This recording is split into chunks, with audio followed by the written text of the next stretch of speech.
Halo coy, kemarin ada yang minta kawan kita, karena saya itu kemarin chat sama kawan kita itu di WA, apa sih yang sering dilakukan oleh pemula, saya tanya gitu kan, karena saya juga nggak tahu apa yang sering dilakukan oleh pemula itu yang akibatnya fatal. Dan ternyata hampir 100% kesalahan pemula itu adalah merawat DOC. Jadi saya putuskan kali ini saya ingin membagikan sedikit ilmu yang saya punya tentang merawat DOC, bagaimana caranya menekan angka kematian hingga 100%. Oleh karena itu, setiap yang bernyawa, hidup dan mati itu di tangan Tuhan. Betul nggak? Betul ya kan? Tetapi ada faktor yang bisa kita minimalisir untuk hal-hal yang buruknya. Jadi kita bisa meningkatkan atau memaksimalkan hasil yang ingin kita dapat. Oke, sebelum kalian beternak, itu kalian harus menentukan tipe kandang apa yang ingin kalian gunakan. Jadi kandang yang biasa digunakan oleh peternak itu ada dua jenis. Yang pertama jenisnya adalah postal, baik itu yang panggung ataupun yang lantai dasar atau yang di tanah. Itu sama tipenya, nggak ada perbedaan. Kemudian ada tipe kandang baterai atau box yang kita gunakan. Nah, itu sudah berbeda dengan kandang postal atau kandang panggung tadi. Jadi kandang panggung dengan kandang postal itu tipenya sama dan cara perawatannya juga sama. Jadi kalian sudah menentukan tipe kandang apa yang akan kalian pakai, baru kalian beli DOC lalu kalian masukkan. Dan kebetulan saya kan menggunakan kandang box DOC, dan kebetulan dulu juga saya pernah menggunakan kandang postal, dan sedikit saya berikan saran untuk tipe kandang postal juga nanti. Jadi yang sering digunakan itu memang dua jenis kandang itu, dan yang paling tren sekarang memang kandang tipe baterai atau box. Karena apa? Kandang tipe postal atau panggung itu yang tipenya saya bilang sama itu adalah jenis kandang yang model lama. Kalau kandang yang model baru itu tipenya tipe baterai. Nah, oke. Saya contohkan. Nah, di hari pertama kalian memasukkan DOC itu seperti ini. Ini kebetulan semalam ayamnya sudah saya pindahkan sebelah sini. Sekarang posisi ayamnya sebelah sini. Kemarin isinya ini 200 ya. Sebetulnya kalau kalian pakai tipe box seperti ini, itu 1 kali 2 meter itu populasinya itu hanya 100 ekor. Jadi 1 meter persegi untuk DOC itu hanya 50 ekor. Nah, kenapa saya masukkan 200 ekor? Karena saya di sini hanya 3 hari saja. Setelah 3 hari di sini saya pindahkan. Karena ada kandang lain yang kosong. Nanti ini akan diisi DOC yang baru menetas lagi. Kenapa saya buat seperti itu? Itu untuk mengirit biaya yang ini, biaya penghangat atau lampu. Nah, jika kalian menggunakan tipe kandang postal, pemanas yang paling irit itu adalah kayu bakar. Saya sangat tidak merekomendasikan jika kalian menggunakan gasolek atau LPG. Saya juga tidak merekomendasikan kalian menggunakan briket atau batu bara karena itu sangat boros. Pemanas yang paling irit adalah kayu bakar. Jadi kayu bakar itu nanti kalian bikinkan tungkunya dari drum. Saya pernah melakukan itu selama 7 tahun. Di tahun pertama saya menggunakan briket LPG dan itu sangat boros sekali. Biayanya hingga 2 juta sekali panen.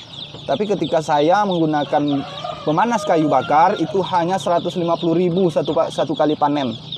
Dan kayu bakar sangat saya rekomendasikan. 1 buah tungku itu mampu menghangatkan hingga 500 ekor DOC. Tuh bayangkan.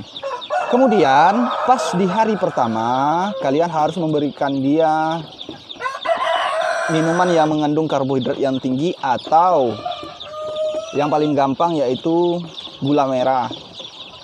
Bisa juga air infus. Kemudian kalian juga memberikan alas kertas seperti ini. Jika kalian menggunakan kandang postal, tetap juga harus diberikan alas seperti ini. Kalau kalian tidak berikan alas, DOC yang baru masuk belum bisa membedakan antara pakan dan juga sekam. Jadi DOC yang baru masuk akan memakan sekam dan akhirnya terjadi cekrek atau keselek. Jadi sekam tadi akan dia makan, keselek dia. Jadi kalau menggunakan tipe seperti ini juga harus dialas, karena kalau tidak dialas itu suhunya ini tidak akan stabil di dalam. Jadi tujuan kita menutup semua permukaan kandang ini, celah-celahnya, untuk menstabilkan suhu yang ada di dalam. Oke. Jadi yang harus kalian siapkan yang pertama adalah kandang, alasnya, dan juga pemanas. Oke. Kemudian kalian harus menyiapkan minuman. Setelah itu alas ini kalian lapisi setiap hari. Kalian bisa lihat tuh kotornya. Ini saya ganti setiap hari, padahal setiap hari loh ini. Tuh. Jadi kalian kalau tidak gantinya setiap hari, maka disinilah terjadinya sumber-sumber penyakit. CRD, ngorok, pilek, bahkan sampai berak kapur. Ini disebabkan karena kotoran-kotoran ini. Dia akan memakan kotoran ini, akan menghirup amoniaknya sehingga dia sakit. Nah, jika kalian tambahkan alasnya setiap hari, otomatis alasnya tetap bersih. Nah, oke. Jadi intinya gini aja, biar kalian gampang. Yang pertama harus kalian lakukan adalah suhu yang hangat. Jadi DOC itu sangat butuh suhu yang hangat. Yang kedua adalah kebersihan. Jadi itu adalah hal yang sangat fatal jika kalian mengabaikannya. Kemudian 1 hari di sini hingga 2 minggu itu tetap di sini aja. 100 ekor isinya. Oke, jadi 1 kali 2 meter. Dari hari pertama hingga umur 2 minggu itu 1 kali 2 meter untuk 100 ekor DOC. Kemudian setelah 2 minggu hingga 4 minggu, 1 kandang ini hanya diisi 50. Dan 50 lagi kita bagi ke sebelah. Jadi untuk 2 minggu hingga 4 minggu itu ukurannya 1 kali 4 meter. Oke. Jadi itu juga penting. Karena apa? Karena kalau terlalu padat, kandangnya cepat kotor, kemudian resiko terinjak juga akan terjadi. Jadi DOC itu juga akan mati karena terinjak. Dan itu banyak dilakukan pemula karena mereka nggak tahu sistem kepadatan. Oke. Jadi setelah ini kalian akan memindahkannya ke kandang pembesaran yang di sana. Tuh, ke kandang pembesaran yang di sana. Jadi dari sini umur 1 bulan, setelah 1 bulan di sini, tuh, kalian pindahkan ke kandang pembesaran sana. Sampai panen di kandang pembesaran itu. Oke. Tapi untuk video kali ini khusus untuk perawatan DOC. Nah, pakan. Masalah pakan, kalian harus memberikan pakan yang baik untuk DOC. Harus pulpur, ya. Jadi itu akan membantu meningkatkan daya tahan tubuh karena nutrisinya tercukupi. Jangan asal-asalan. Dan pakan untuk DOC juga harus selalu tersedia.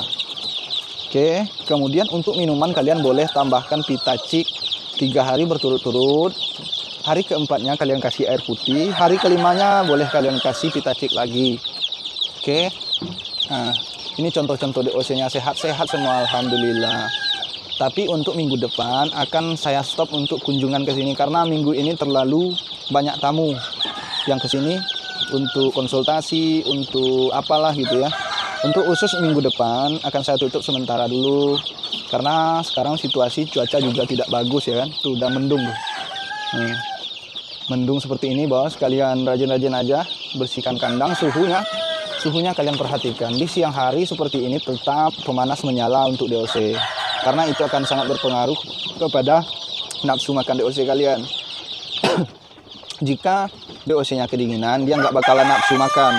Akhirnya pertumbuhannya itu menjadi lambat karena dia tidak makan. Oke, bos. Kalau kalian pernah melakukan kesalahan, kalian bisa tulis di kolom komentar. Insya Allah akan saya jawab, akan saya bantu. Atau bisa chat secara pribadi di WA saya. Sudah banyak saya lemparkan nomor-nomor WA saya di komentar-komentar. Kalian cek aja. Kalau ingin chat saya secara pribadi, di kolom komentar juga boleh, nanti saya balas. Kemudian untuk penanganan DOC misalnya terkena ngorok, pulorung, atau apalah namanya gitu ya. Kalian harus sediakan obatnya seperti trimezin atau doxypet atau tetraklor. Itu wajib ada di kandang kalian sebagai pemula. Tapi kalau kalian menggunakan pola yang tadi, yaitu hangat dan juga bersih, insya Allah itu obat nggak bakal kalian pakai. Selagi kandangnya bersih, selagi hangat, tuh ayamnya tuh. Nah, dia seperti kepanasan. Padahal ini cuaca dingin. Jadi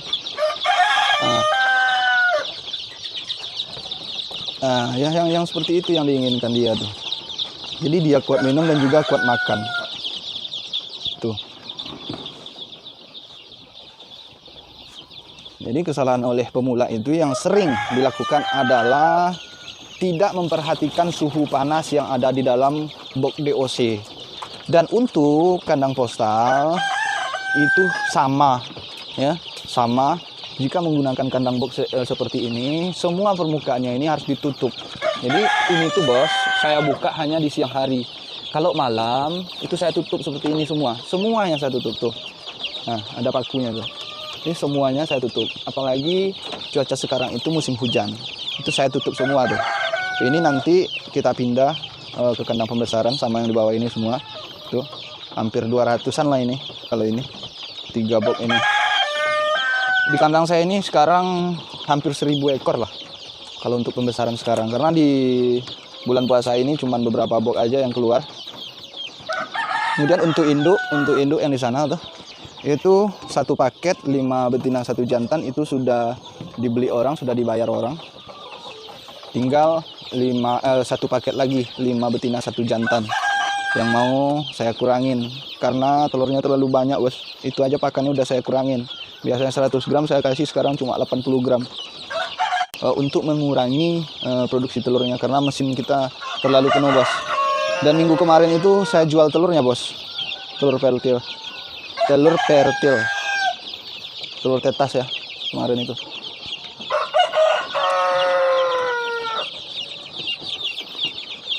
Nah, kalau kalian melakukan apa yang saya bilang tadi, insya Allah DOC kalian sehat semua. Nah, taiknya yang seperti ini, sekali kalau udah besar seperti ini ya, sekali 2 hari ini kalian tarik keluar, ini kalian bersihkan tuh, ini kalian bersihkan, tinggal tarik aja keluar, ini bersih lagi semua. Nah, seperti itu bos. Kunci untuk merawat DOC yang pertama adalah hangat, yang kedua adalah bersih, yang ketiga yaitu didukung oleh pakan yang baik. Pakan yang baik itu adalah pakan yang bernutrisi gitu ya. Jangan dikasih dedak, jangan hanya cuma jagung aja. Saya rekomendasikan untuk menggunakan pakan dari pabrikan khusus untuk DOC. Setelah DOC terserah kalian lah, dari umur 1 bulan sampai panen terserah kalian. Tapi khusus untuk DOC, kalau kalian ingin sehat ya, pertumbuhannya bagus, pakailah full pabrikan dulu bos. Untuk satu box DOC per 100 ekor itu cuma menghabiskan 1 sak atau 1 karung hingga umur 1 bulan. Jadi khusus usia brooding untuk 100 ekor dia menghabiskan 1 sak. Jadi habis 1 sak itu kalian boleh campur, terserah kalian lah. Yang penting DOC-nya kalian sehat, selamat gitu ya. Jadi itu aja pesan-pesan dari saya. Mudah-mudahan kalian makin semangat, yang belum memulai segera memulai, yang sudah memulai tetap optimis dan juga tingkatkan mutu untuk kalian merawat ayam-ayam kalian. Walaupun di musim hujan seperti ini, kalian harus rajin-rajin melihat ke kandang, posisi-posisi, kondisi-kondisi. Kalau dia agak bermenung atau agak loyo, kalian berikan jamu khusus untuk DOC. Jamu yang saya bikin di video kemarin jangan diberikan di usia di bawah 1 minggu. 1 minggu ke atas boleh, tapi dengan dosis yang lebih sedikit. Karena itu jahe dan juga cabai itu panas, bisa mencret nanti. Oke bos, demikian. Semoga bermanfaat. Assalamualaikum warahmatullahi wabarakatuh.